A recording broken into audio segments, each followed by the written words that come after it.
ये Pandora papers के नाम से आया है। ये एक ऑनगोइंग प्रोसेस है जो कि आइंदा भी चलता रहेगा और आपको हर 2 साल बाद कोई ना कोई लीक्स जो है वो सामने आपके आएंगे। असल में ये एक समंदर है, इस समंदर में गोता लगाते हैं आप, और उस गोता लगाने के बाद जो कुछ आपके हाथ आता है आप उसको ले आते हैं, उसके बाद उसको आप पॉलिश करते हैं, मजीद उसकी वर्थ बनाते हैं और उसके बाद उसको दुनिया के सामने पेश कर देते हैं। लाखों करोड़ों ऑफशोर कंपनीज ऐसी होंगी जो अभी तक अनहर्थ नहीं हुई या नहीं की गई, आप जैसा भी उसको समझें। तो ये प्रोसेस चलता रहेगा। तो दूसरा मैं आपको एक बार इसके साथ बात बताऊं कि तरीकाकार क्या होता है। देखिए, तरीकाकार कुछ चीजें तो शायद मैं आपके साथ शेयर ना कर सकूं, वो एक सीक्रेसी होती है ऑर्गेनाइजेशन की जो हमें नहीं, लेकिन मैं आम कारीन को समझाने के लिए करता हूं कि इसमें जो सबसे अहम रोल होता है वो हमारे डेटा जर्नलिस्ट का होता है, जो कि डेटा जर्नलिज्म के माहिर होते हैं और उनकी जो फोर्टे यानी उनकी जो ग्रिप होती है वो डेटा रिसर्च पे होती है। डेटा ये जो हमारे पास टेक्नोलॉजी है जिसके जरिए मैं और आप कनेक्ट हैं या कंप्यूटर पे हम काम करते हैं, ये बड़ी ही मर्की किस्म की टेक्नोलॉजी है। हम समझते हैं क्या क्या चीज़ें शायद छुपी रहेंगी, डिलीट हो जाएंगी, हम अपनी दानिश में बहुत सी चीज़ें डिलीट भी कर देते हैं, लेकिन वो कहीं ना कहीं जाके जो है वो गॉड नोज वेयर वो स्टोर होती हैं और उनको जो है ना वो आप जो आईटी के माहिरीन हैं आप उनसे पूछ लें तो जितना बड़ा जो माहिर होगा, जितना बड़ा जो हैकर होगा उसको जरूर निकाल के जो है वो ले आएगा। तो सबसे पहले ये जो डेटा जर्नलिस्ट होते हैं ये इन सारी मालूमात को जो है वो निकालते हैं, गोता लगाते हैं। उस गोता लगाने में जो कुछ उनके हाथ आता है वो एक आईसीआईजे के बोर्ड के सामने पेश कर दिया जाता है। आईसीआईजे का बोर्ड जो है, जो कि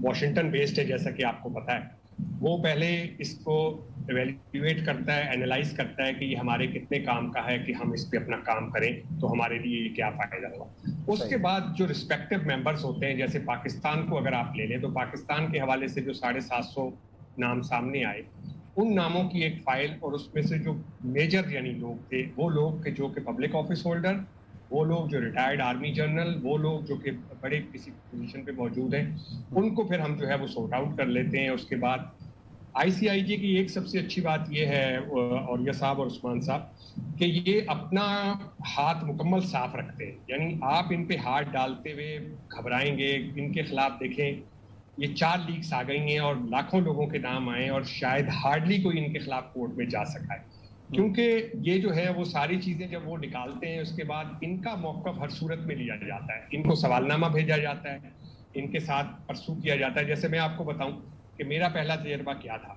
2013 में जो पहली ऑफशोर लीक्स आई उसमें सबसे बड़ा नाम पाकिस्तान से मोनिस इलाही साहब का था, और उन्होंने virgin island, British virgin island, जो पैनामा की तरह ही एक ऑफशोर हेवन है जिसको हम कहते हैं, उसमें जो है वो उनका नाम था, और वो एक स्विस बैंक है यूबीएस, उसके ताबन से जो है वो कोई $8 मिलियन शायद उसकी जो थी वो ट्रांजैक्शन थी जो उसमें थी। तो मोनिस इलाही साहब से हमने राब्ता किया, तो मोनिस इलाही साहब ने खासा पहले गुस्सा दिखाया और उन्होंने कहा कि आपको मैं अदालत में भी घसीटूंगा। लेकिन जब फिर वॉशिंगटन से हमारी जो मेरे साथ जिन्होंने स्टोरी की, मरीना वॉकर जो कि डिप्टी डायरेक्टर भी थी, उन्होंने कुछ उनको चीज़ें भेजी उनकी, तो उसके बाद से आज तक मोनिस साहब ने कोई राब्ता नहीं किया। तो यानी मैं जब पैनामा पेपर्स भी था तो उस वक्त भी ये बात बिल्कुल, नवाज शरीफ साहब के जितने लोग थे वो बहुत नाराज हमसे होते थे, तो हम उनसे एक बात कहते थे कि आप जलील अब्बास जिलानी साहब अमेरिका में पाकिस्तान के एम्बेसडर थे, आप एक मुकदमा कर दें, और इतने लाइबल लॉज सख्त हैं अमेरिका में, बरतानिया में, कि आप $1 अरब कहेंगे तो वो भी निकलवा लिया जाएगा उनसे और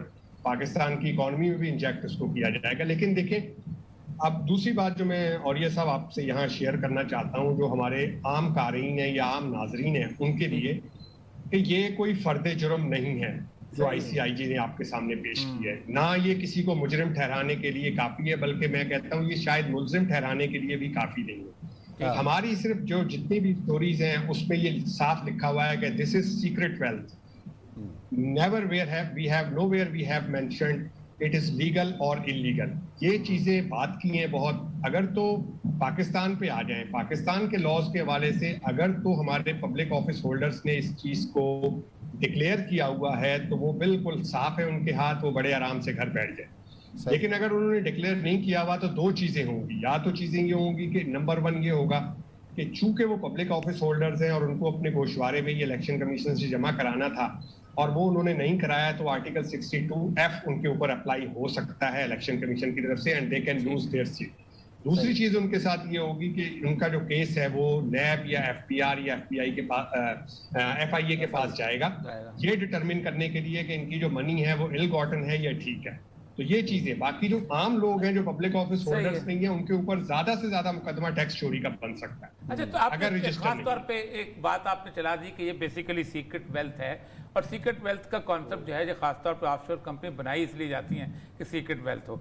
अमेरिका के अंदर गुज़श्ता तकरीबन 50 साल से एक बहस चली आ रही है कि अमेरिका के जो कॉरपोरेट कल्चर के बड़े बड़े लोग हैं उन्होंने खास तौर पे केमन आइलैंड के अंदर बहुत बड़ा सरमाया एटलीस्ट 15 ट्रिलियन 15,000 अरब डॉलर के करीब रखा हुआ है, और कांग्रेस में बहस इसलिए नहीं हो पाती क्योंकि वो सारे के सारे लोग जो हैं वो बेसिकली पार्टी फंडिंग करते हैं। 6.8 बिलियन डॉलर ओबामा को दे देते हैं, 7 बिलियन डॉलर ट्रंप को दे देते हैं, वो इलेक्शन कैंपेन चलाता है, अब बोलता कोई नहीं। इवन रॉकफेलर ने भी एक दफ़ा कहा था कि ये जो हम लोग हैं हमारे खिलाफ क्यों बोलेंगे, हमने अगले इलेक्शन में इनका साथ नहीं देना।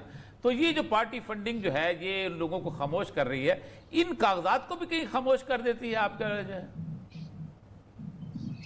और ये सब इस सवाल का जवाब इतना आसान नहीं है असल में। देखिए, जर्नलिस्ट जो है ना वो भी एक सिस्टम के तहत काम करता है। यानी अगर आप हमें समझें कि हम किसी सिस्टम के बाहर के लोग हैं और कहीं ऊपर से आके हम सब चीजें करते हैं, हम पे कोई दबाव नहीं है और हम पे कोई जिसे कहें कि टेम्पटेशंस नहीं है या कोई हमारे मफादात नहीं है, ऐसा नहीं होता। जाहिरी बात है कि एक दुनिया का एक सिस्टम है, उसी जो भी एक ये सर्किल चल रहा है, जर्नलिस्ट भी उसी के अंदर जो है वो करता है। तो जहां तक आप सिर्फ एक ये बात नहीं है, आपके सामने देखें इससे बड़ा कितना जुर्म है कि रोजाना कत्लेआम होता है अमेरिका में, हर रोज आप फायरिंग के वाकयात सुनते हैं। तो इतनी लॉबी स्ट्रॉन्ग है नेशनल राइफल एसोसिएशन की कि वो कोई लेजिस्लेशन करने नहीं देती। तो दिस इज नॉट ओनली कि भाई एक ये चले भाई सीक्रेट वेल्थ है, बेईमानी है, किसी की जान नहीं गई, इससे कम जुर्म है। लेकिन ये रोजाना आपके सामने ये जो चीजें हो रही हैं, that is not only USA, यानी जेनेवा है आपके सामने। तो क्या जेनेवा नहीं है टैक्स चोरों की जन्नत? सही बात है, वो भी आपके सामने टैक्स चोरों की जन्नत है। लंदन क्या नहीं है टैक्स चोरों की जन्नत? लंदन भी आपके सामने है। तो ये सारी चीजें जो है वो आप समझें कि अगर मैं खुल के कहूँ कि जहां तक हमारा हाथ पड़ता है हम डाल लेते हैं और जहां हाथ नहीं पड़ता वहां रोक लेते हैं। अच्छा, ये मुझे बताइएगा कि इसमें इस दफ़ा एक्वाडोर के प्राइम मिनिस्टर का नाम आया है।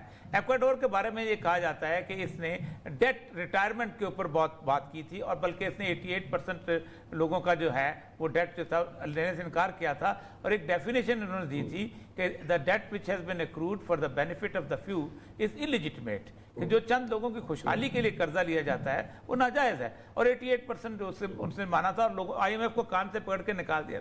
कहीं कोई पर्सनल वेंडेटा भी कहीं आपको नजर आता है कि यार इस बंदे को तो ठीक करो, ये बड़ा उछल उछल के बोलता था? और ये सब बिल्कुल यानी सच्चे दिल से आपको बताऊं कि जो मेरा तजर्बा ICIJ के साथ है उसमें कोई पर्सनल वेंडेटा ऐसा नजर नहीं आता। वो यानी ये अब एक मैंने फिर आपसे ये कहा कि ICIJ की जो पहले पैनामा पेपर्स की जो लीक्स आई थी उस पर क्या कार्रवाई हुई थी? आप मुझे कुछ नहीं। पाकिस्तान से एक ही बंदे को निकाला गया ना, और वो बंदे के भी अगर मामला सही होते तो वो भी नहीं निकाला जाता। आपको पता है वो भी कोई करप्शन पे तो नहीं निकाला गया, वो एक सियासी मामला हो जाएगा। लेकिन ये तो पॉलिटिकल मोटिवेटेड एक चीजें, अगर इसको इस्तेमाल करना चाहें तो आप कर लें, और अगर आप इसको टैक्स रिफॉर्म्स और किसी कोई अच्छा टैक्स रिजिम बनाने के लिए इस्तेमाल करना चाहें तो आप वो भी कर लें। और देखिए, पैनामा का भी बयान आ गया है, आपने पैनामा की स्टेट का बयान सुना? वो कहता है कि हम तबाही के करीब चले जाएंगे इस लीक्स के जरिए, क्योंकि पैनामा पेपर्स की वजह से हमारी शोहरत को बड़ा नुकसान पहुंचा था, और ये पेंडोरा बॉक्स ने जो है वो it has further spiced up things for us.